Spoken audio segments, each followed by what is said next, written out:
আবারও পাল্টাপাল্টি কর্মসূচি, বৈষম্য বিরোধী ছাত্র আন্দোলন ও ছাত্রলীগের। আওয়ামী লীগ কিন্তু মরে যায়নি।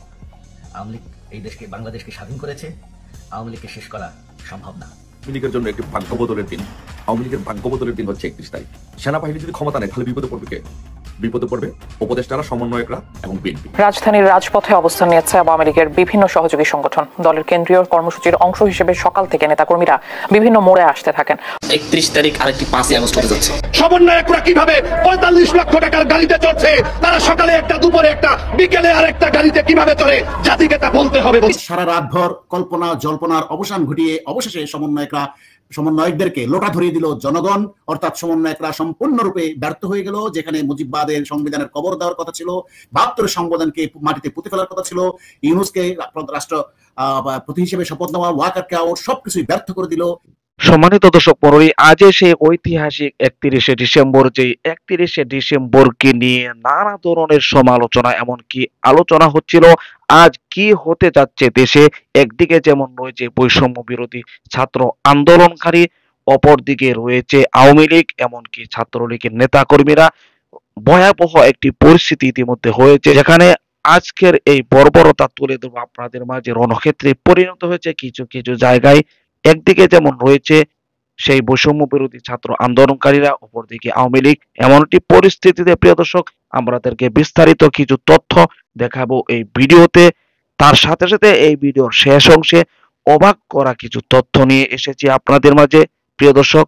তাই এই অবাক করানো ভিডিওটি অবশ্যই না টেনে শেষ পর্যন্ত দেখবেন। প্রিয় দর্শক, ভিডিওর শুরুতে শিরোনাম দেখেছেন, বিস্তারিত জানতে হলে অবশ্যই শেষ পর্যন্ত দেখতে হবে। তাই আপনাদের কাছে রিকোয়েস্ট করব, ভিডিওটি স্কিপ না করে সম্পূর্ণ ভিডিওটি ধৈর্য সহকারে দেখবেন। ছোট্ট আরেকটি রিকোয়েস্ট করি, আপনি যদি আমাদের এই চ্যানেলটিতে নতুন দর্শক হয়ে থাকেন, অবশ্যই চ্যানেলটিকে সাবস্ক্রাইব করে পাশে থাকা বেল বাটনটি অন করে দিবেন। প্রিয় দর্শক, কথা না বাড়িয়ে ভিডিওতে একটি লাইক দিয়ে দেখতে থাকুন সম্পূর্ণ ভিডিওটি। সুপ্রিয় দর্শক, সবাইকে শুভেচ্ছা ও স্বাগতম। সারা রাত ভর কল্পনা জল্পনার অবসান ঘটিয়ে অবশেষে সমন্বয়কদেরকে লোটা ধরিয়ে দিল জনগণ।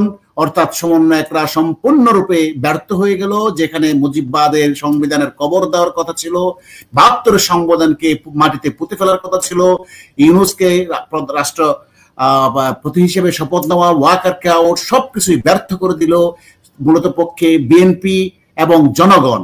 জামায়াতের সমস্ত প্রচেষ্টা, সমন্বয়ক এদেরকে আর বলার কোনো সুযোগ নাই। এরা মূলত জামাত শিবিরের এই লোক। এরাই চেষ্টা করেছিল রাষ্ট্রের কর্তৃত্ব কায়েম করার জন্য, একটা জঙ্গিবাদী রূপান্তর করার জন্য।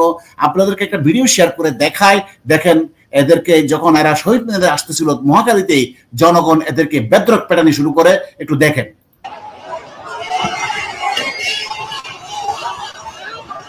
এরা কিন্তু জনগণ, এরা কিন্তু এদেরকে বেদরক পেটানি দিচ্ছে। জনগণ এখন সমন্বয়কদের উপরে চরম ভাবে ক্ষিপ্ত। আমি আর একটু দেখাই, জনগণে কিন্তু করছে। রণক্ষেত্র পরিবেশ তৈরি হয় এই মহাখালীতে। এই মুহূর্তে দেখছি পুলিশের একটি গাড়ি কিন্তু। দেখেন প্রিয় দর্শক, লুঙ্গি পরা জনগণ, অর্থাৎ এরা সাধারণ জনগণ। এরা শিবিরের কোনো নয় বা ছাত্র সমন্বয়ক, এরা সাধারণ জনগণ। এরা সমন্বয়ক নামক শিবিরের সন্ত্রাসীদেরকে পেটাচ্ছে, যাতে করে এই ধরনের দেশের মধ্যে একটা জঙ্গিবাদী রাষ্ট্র কায়েম হতে না পারে। এই জন্য আমার সাথে যুক্ত আছেন জনাব আতাশ সাহেব। জনাব আতাশ সাহেব, আজকে সমন্বয়করা যে ব্যর্থ হয়ে গেল, কেন ব্যর্থ হলো আপনি একটু যদি বিশ্লেষণ করতেন। এই ফাঁকে আমি একটু বিবিসির সংবাদটা সবাইকে একটু দেখাই। ধন্যবাদ আজাদ ভাই। আপনি গত ভিডিওতে আমরা বলেছিলাম, গতকালকের ভিডিওতে আমি বলেছিলাম যে যদি তারা বিপ্লবী সরকার ঘোষণা করে বা শপথ নিয়ে থাকে 158 জন, তাহলে ইউনূস এবং ওয়াকার দুজনেরই চাকরি থাকবে না, দুজনই বাতিল হয়ে যাবে। এবং সেক্ষেত্রে একটা সাংবিধানিক শূন্যতা বা সেনাবাহিনী তার ক্ষমতা হারাই ফেলবে। এবং আমি আপনাকে বলছিলাম যে সেনাবাহিনীর মধ্যে একটা বিশৃঙ্খলা সৃষ্টি হবে এবং সেই বিশৃঙ্খলা সামাল দেওয়া অসম্ভব হবে এবং গ্রুপ উপগ্রুপে গৃহযুদ্ধ অবশ্যই হয়ে যাবে। এখন দেখেন, তারা জিনিসটাকে উপলব্ধি করেছে এবং সেই উপলব্ধি থেকে কিন্তু কালকে রাতেই প্রেসার হয়েছে এবং এমার্জেন্সি সরকার কিন্তু সেটাকে শোল্ডার করে বলেছে যে না, এখনই এই বিপ্লবের ঘোষণা আমরা সরকারের পক্ষ থেকে সরকারের সিস্টেম অনুযায়ী দিব। তার মানে ইউনূস এবং ওয়াকার ঠিক রেখে তারপরে তারা ঘোষণা দিবে। এইটাই হ্যাঁ, আরেকটা বিষয় বিএনপি কিন্তু পাল্টা সমাবেশ করে হুমকি দিয়েছে যে তোমরা যদি এই ধরনের সংবিধান এখানে বিপ্লব করে সংবিধান করো তাহলে আমরাও তো করতে পারি। ওই যে আমি আগে যেটা বলেছিলাম, এক এক দল গাছতলায় বসে বসে সংবিধান বানাবে আর সেটা মনে হয় জনগণ মেনে নিবে, এই ধরনের একটা ধারণা ছিল। কিন্তু তারা সেখানে প্রত্যাখ্যাত করলো, তাদেরকে জনগণ প্রত্যাখ্যান করলো ঘৃণা ভরে। আমরা বিবিসির রিপোর্ট কি বলে সেটা একটু শুনি, তারপর যাব আপনার সেই কথায় বক্তব্যে। বিবিসির রিপোর্ট একটু শুনি কি বলে দেখি। ছাত্র আন্দোলনের কিন্তু শেষ মুহূর্তে সোমবার রাতভর নাটকীয়তার পর মধ্যরাত পার করে বৈষম্যবিরোধী ছাত্র আন্দোলন ঘোষণা দেয় যে তারা যেই ঘোষণাপত্রটি প্রকাশ করার কথা সেটি আপাতত স্থগিত থাকছে। কারণ সরকারের পক্ষ থেকে প্রধান উপদেষ্টা প্রেস সচিব জানান যে সরকার উদ্যোগ নিয়ে রাজনৈতিক দলগুলোর সাথে ঐকমত্যের ভিত্তিতে একটি ঘোষণাপত্র প্রস্তুত করবে এবং সেটি প্রকাশ করবে। অন্তর্বর্তীকালীন সরকারের পক্ষ থেকে জাতীয় ঐক্যমতের ভিত্তিতে জুলাই গণ অভ্যুত্থানের একটি ঘোষণাপত্র তৈরির উদ্যোগ। অর্থাৎ এখানে স্পষ্ট এই সমন্বয়ক নামক শিবিরের জঙ্গিরা ভয় পেয়ে গেছে, আতঙ্কগ্রস্ত, এবং সেই সাথে ইউনূসের উপর যে পথ থাকবেন আপনি যেটা বললেন, এবং ইউনূসও কিন্তু আতঙ্কগ্রস্ত। এবং ইউনূস কি বলছে সেটা আমি আপনাদেরকে দেখাবো। তো আপনি যেটা বলছিলেন যে সমন্বয়করা যে হুঙ্কার ছিল যে নাও অর নেভার, মানে এখনই এই সংবিধানকে কবর দিব, আমরা ক্ষমতাকে কুক্ষিগত করব, তাহলে এই লম্পচম্প এখন কোথায় গেল? তাদেরকে জাতিত্ব ঘৃণা করে প্রত্যাখ্যান করেছে। আপনি একটু যদি বলতেন। হ্যাঁ, সেটা আপনি সঠিক বলেছেন। এখন আমি আপনাকে তার আগে একটু আরেকটা জিনিস একটু শেয়ার করতে চাই। আপনি একটু যদি দেখেন, আমার একটা ভিডিও শেয়ার আছে, ভিডিওটা আপনি একটু দিয়েছি, চালু করেন আপনি। সেটা দেখেন, আপনি আজকের সমাবেশের জনসমাবেশ একটু দেখেন। ওদেরকে ওরা বলেছিল লক্ষ লক্ষ জনতা আসবে, এখানে তো বেশি হলে 50,000 বেশি নাই। হ্যাঁ, আপনি খেয়াল করেন, এই যে দেখেন পিছনে সব খালি, দুই পাশের রাস্তায় গাড়ি চলতেছে। তার মানে এখানে যদি আমি এস্টিমেট করি তাহলে সর্বসাকুল্যে 3 থেকে 5,000 লোক হওয়ার সম্ভাবনা বেশি। হ্যাঁ, 3 থেকে 5,000 লোক হবে। আমি তো বলেছিলাম পিছনে লোক আছে। হ্যাঁ, স্পষ্ট করে দেখছি এখন কিন্তু পিছনে লোক নাই। তার মানে হচ্ছে ওরা উপলব্ধি করেছে যে সাধারণ ছাত্র এবং সাধারণ জনগণ ওদের সাথে নেই। ওরা গুটি কয়েক লোক টাকার বিনিময়ে, টাকার লোভে এরা আসছে এবং তারপরে তারা বিভিন্ন জায়গা থেকে বাসে ভরে ভরে করে লোক আনার চেষ্টা করছে, কিন্তু তাতেও সফল হয়নি। শিবিরের লোকজন জয়েন করার চেষ্টা করছে, তারপরও এখানে তারা ওই সফলতা দেখাতে পারেনি।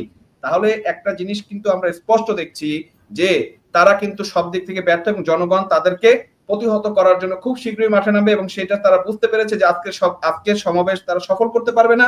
তাই তড়িঘড়ি করে তারা আজকে এই সমাবেশটাকে বা প্রক্লেমেশন ঘোষণাকে স্থগিত করেছে। এবং সরকারও আতঙ্কগ্রস্ত ছিল, ইউনূস আতঙ্কগ্রস্ত ছিল এবং ওয়াকার আতঙ্কগ্রস্ত ছিল যে তাদের ক্ষমতা মনে হয় এই গেল। এবং তার ফলশ্রুতিতে আজকে একটা কি দাঁড়ালো? আজকে দাঁড়ালো হচ্ছে যে তাদের এই যে জুলাই বিপ্লব বা তারা যেভাবে একটা জঙ্গি সরকার তৈরি করার চেষ্টা করেছিল, আপাতত বলা যাচ্ছে সেটা কিছুটা দিনের জন্য হলো স্থগিত হয়েছে। প্রিয় দর্শক, আশা করি সম্পূর্ণ ভিডিওটি দেখলেন। ভিডিও দেখে অবশ্যই বুঝতে পেরেছেন এই 31শে ডিসেম্বরকে নিয়ে কিন্তু একদিকে যেমন আওয়ামী লীগের নেতা কর্মীরা তাদের পক্ষে কথা বলেছেন যে সাবেক প্রধানমন্ত্রী শেখ হাসিনা আবারও দেশে আসবে, এমনকি সমন্বয়কদের পতন হবে।